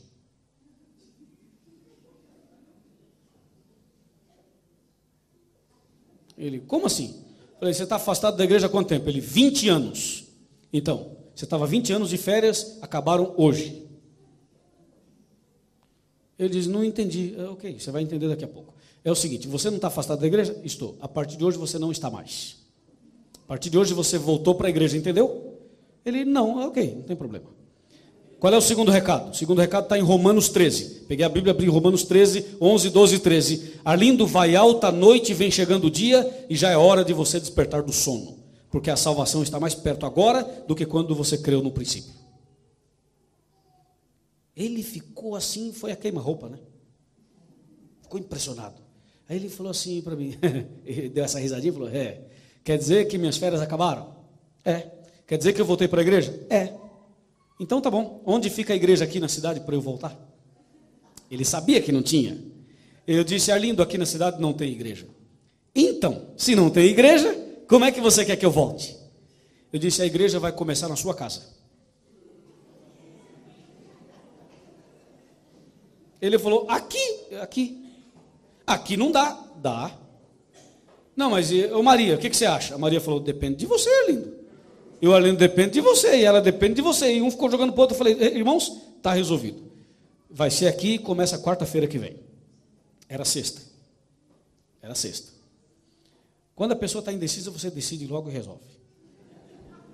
Se ficar em cima do muro, a gente já puxa e já resolve. É igual a mulher de Ló. Vai sair ou não vai, minha filha? Não, então manda um anjo, vai lá, pega na mão dessa mulher e puxa. Mulher e do marido e todo mundo, né? Só que a mulher voltou e você já sabe o que aconteceu. Ok. Aí marcamos com o Arlindo, ele falou, tá bom então, quarta-feira. Irmãos, nós oramos ali, fizemos uma reuniãozinha rápida, e eu perguntei, Arlindo, quantas pessoas você acha que consegue trazer aqui? Na quarta-feira, os seus amigos, que você consegue convidar. Quantos? Ele falou, eu tenho muitos parentes aqui, tem o Zé Rosa, tem a Isabel, tem não sei quem, tem a Ana, tem não sei o quê, o Eduardo, não sei o quê. Foi falando os nomes. Ele calculou, eu falei, acho que eu consigo convidar uns 15. Eu pensei, 15 em Aparecida, rapaz? É milagre. Eu falei, Arlindo, vai atrás de 15 que eu vou atrás de mais 15. Era sexta. Passei o fim de semana visitando o povo, batendo de porta em porta, convidando as pessoas. E o Arlindo fez lá do jeito dele. Na quarta-feira seguinte eu cheguei lá, para começar a reunião. Vocês não sabem o que aconteceu. O Arlindo e a esposa prepararam a garagem, porque na sala não cabia. Eles pintaram a garagem, eles limparam tudo, e o Arlindo tinha uns caixotes de madeira, umas caixas, que ele vendia laranja e maçã na feira. Ele pegou aquelas caixas de madeira, virou aquilo, colocou no chão, tirou a laranja, colocou ali, e botou as caixas de laranja como se fossem bancos de igreja, um atrás do outro, assim, fazendo fileirinha, corredor, tudo certinho, com as caixas de madeira. Botou aquilo no chão, e na frente colocou uma mesa, e em cima da mesa tinha um radinho. Naquele tempo não tinha... naquele tempo não tinha. Ele não tinha aparelho de CD. Ele tinha um radinho que tocava aquela fita cassete, aquela pequenininha, acho que você sabe o que eu estou falando. E ali estava a mesa, um jarro de flores artificiais, o radinho em cima, tudo arrumadinho, a mulher dele tomada banho, ele com o cabelo penteadinho na porta. Sabe que graça? E aí estava tocando a música do Padre Zezinho. Era o fundo musical. Eu falei, nessa altura do campeonato, que venha, tá tudo bem. Isso é evangelismo, põe para tocar. E ele cantando aquelas musiquinhas, abençoa, Senhor, sabe aquela musiquinha? Tal. Eu cheguei, olhei e falei, graças a Deus. Arlindo, que coisa linda, Maria, meus parabéns. Irmãos, o povo começou a chegar. Na primeira noite, sabe quantas pessoas nós tivemos ali? 35 pessoas. Sentaram nos caixotes de madeira e eu comecei a pregar. Eu não tinha computador, não tinha microfone, não tinha equipamento, não tinha nada. Mas eu tinha uma coisa que valia mais do que tudo isso. Eu tinha a Bíblia Sagrada. Eu pensei, vou falar o que para esse povo? Vou falar do cigarro, da bebida? Que nada. Eu vou falar da volta de Jesus. E o primeiro estudo que eu dei lá foi sobre a volta de Jesus. Quando eu terminei de pregar, o povo estava chorando. Foi uma coisa incrível. Aí eu percebi que o Espírito Santo estava trabalhando. Fui à porta da garagem para despedir o povo, como a gente faz aqui. E na porta eu abraçava um, beijava outro e foi fazendo aquela amizade. Quarta que vem tem mais, avisando. Quarta que vem tem mais. E olha, irmãos, essa história é muito longa, mas só para vocês entenderem. Aquilo cresceu tanto que tinha gente na rua, assim. Abrimos os portões da garagem, o povo ficava na rua, eu aqui dentro. Eu subia num caixote para ver o povo lá atrás. E aí não dava mais, eu comecei a procurar um salão. Eu queria sair dessa garagem e ir para um salão. E aí procuramos salão durante muito tempo. Foi um milagre. Conseguimos um salão que era uma fábrica de imagens. Essa história eu não tenho tempo para contar aqui os detalhes, mas se eu contar você chora. Como nós conseguimos esse salão? Eu encontrei essa mulher assim por um milagre, na porta do Banco Bradesco. Eu estava orando pedindo um salão. Ela me ofereceu o salão. Eu perguntei, como a senhora me oferece o salão? Ela falou, eu sou diretora do Círculo de Oração da Basílica Nova. E a senhora vai me alugar o salão? Vou. Mas por quê? Porque eu briguei com o arcebispo, ele brigou comigo, ele me desrespeitou, estou com raiva dele, só de raiva, vou alugar meu salão para uma igreja de crente. Eu falei, a senhora tem toda a razão, a senhora está certa, meus parabéns, é isso aí, todo o seu lá. Claro, não sou bobo, nem nada. Alugamos o salão dela, que era uma fábrica de imagens, tinha as máquinas, os equipamentos, tudo lá. Foi ali que nasceu a igreja, na garagem da casa do Arlindo e nesse barracão. Eu lembro até o nome da rua, Rua Padre Claro Monteiro, nome da rua, número 16. Ali começou a nossa igreja, só que nós não tínhamos dinheiro. Não dava para trazer os caixotes da casa do Arlindo para o salão. Então a gente tinha que fazer bancos. Eu não tinha dinheiro, não tinha adventista para a gente pedir oferta, não tinha nada. Então eu recebi meu pagamento, meu salário, e fui a como fala que vende madeiras, serralheria, para comprar madeiras, para fazer bancos. Cheguei lá, tirei todo o meu salário do banco, botei no bolso, fui lá e falei, moço, eu quero tábuas, um martelo, serrote e pregos. Eu pensei, eu vou fazer os bancos para a igreja. E fui lá, comprei, o rapaz me deu tudo certinho, eu contei as tábuas, eu disse, não vai dar. Eu preciso o dobro disso, de tábuas. Ele falou, mas teu dinheiro não dá para comprar mais. Mas o senhor me dá um desconto, moço, por favor, eu preciso de mais tábuas. Ele disse, mas não dá? Eu falei, mas é para uma igreja, o senhor não vai me ajudar? Ele disse, não, mas eu já te dei desconto. E não teve acordo. Vocês sabem que uma tábua, no Brasil, padrão, não sei se é aqui, mas é 30 centímetros de largura, uma tábua. 30 centímetros. Eu disse, o senhor tem serra elétrica? Tenho. Por favor, serre essa tábua de 30 centímetros ao meio, e de uma de 30 faz duas de 15 centímetros. Então ficou aquele negócio compridão e fininho. Aí eu disse, agora o senhor corta tamanho assim, assim. Ele cortou todas para mim, colocou num carro e levou para mim no salão, levantamos o salão, colocamos lá dentro. Aí eu fechei a porta, fiz uma oração e falei, Senhor, o senhor foi carpinteiro, não foi? Então me ensina a fazer, porque eu nunca fiz um banco. E ali eu comecei a fazer um banco. Um banco, teoricamente, é uma tábua assim, um pedaço aqui, em tese isso é um banco. E eu fiz isso, uma tábua em cima de 15 centímetros, que é isso aqui, irmãos, a largura. E aí, desse tamanho. Então eu fiz aqui, um toquinho ali, preguei, botei o banco em pé, mas era tão fino que o banco caiu. Fiz o outro caiu. Fiz o outro, fiz todos, nenhum parava em pé, porque era muito fina a tábua. E depois eu pensei, bom, estão feitos, agora eu tenho que dar um jeito desses bancos ficarem em pé.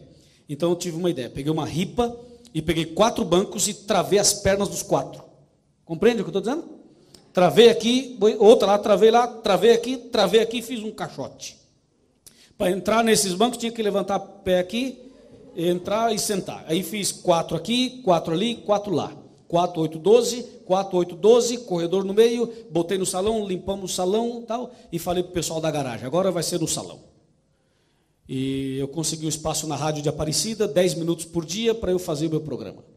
E comecei o programa e convidar todo mundo para vir para o salão. Irmãos, na primeira noite foi uma coisa extraordinária. Como não tinha membros da igreja para me ajudar, tinha uma garota, eu falei, você pode me ajudar aqui? Ela disse, posso. Qual o seu nome? Valdirene. Valdirene, você vai ser a recepcionista. Ela disse, pastor, mas eu não estou bem. Ela estava de shorts, ela parecia uma árvore de Natal, estava toda assim. Pastor, tá bom assim? Falei, tá legal assim, pode ficar aí. E ela ficou, o que eu faço? Você sorri, cumprimenta e fala, bem-vindo, só isso. E você, como chama? Meu nome é Ana. Ana, você pode me ajudar? Posso. Outra figura. O que eu faço? Você vai sentar nessa cadeira, nessa mesa, uma caneta, um caderno. Essa aqui cumprimenta, beija, abraça, manda para você. Você escreve nome e endereço e manda entrar. É só isso. É fácil. Peguei mais 2 para ajudar, 4. Aí as pessoas chegavam, elas conheciam todo mundo. O rapaz chamava José, ela falava, ô Zé, era o Zé. O outro chamava Antônio, era o Tonho. E aí vinha um outro e chamava pelo apelido. Elas conheciam todo mundo, foi muito interessante. As pessoas chegaram, encheu o salão, e eu vi aquelas pessoas, cabia 250 pessoas. Alguns ficaram em pé. Aí nós enchemos o salão. E aí eu consegui uma caixinha de som e um microfone. E comecei a pregar a primeira vez naquele salão. Era terça, quinta e domingo. Terça, quinta e domingo. Comecei num domingo. Naquele domingo, eu preguei e o povo sentava naquele banco assim. Porque não tinha não tinha encosto, tinha que sentar assim. E aquela igreja é a única até hoje que ninguém dormia no culto, porque se cochilasse caía, irmão. Eu falava, irmãos, presta atenção. O povo, sim, pastor, estamos atentos aqui. E eu prego, vocês sabem que eu gosto de falar bastante da palavra de Deus. E aquele povo não dormia. Irmãos, está tudo bem? Tudo bem, pastor. Quando terminou o culto, eu fui à porta despedir o povo. E uns vinham assim, né? Deus abençoe, irmão. Amém, pastor. Foi uma maravilha hoje. Desse jeito, irmãos. Assim, isso é engraçado, mas é verdade. Foi isso que aconteceu. É engraçado mesmo, porque é uma coisa diferente. Irmãos, Deus é grande. Vários milagres aconteceram em Aparecida. Eu apanhei 2 vezes, de socos e pontapés. Estou lhe dizendo. Uma vez fiquei sem comer 4 dias. Deus fez um milagre e mandou uma pessoa levar compra para mim na hora certa. São histórias que eu estou escrevendo um livro disso. Hoje em Aparecida, aliás, na época nós fizemos um batismo para fechar a conferência. E num sábado à tarde, nós batizamos, sabe quantas pessoas? Acha que batizamos 10 pessoas? 15? 30? 40? 50? 60? 70? 75? Segura para não cair. Num sábado à tarde, saiu na revista Adventista, nós batizamos 119 pessoas. Foi um milagre. Hoje lá em Aparecida, temos terreno próprio, prédio construído, igreja própria e temos 120 membros. Deus seja louvado. Montei a equipe com os meus irmãos, a igreja foi feita, só falta conhecer Roma, que eu ainda não conheço. Mas um dia nós vamos conhecer.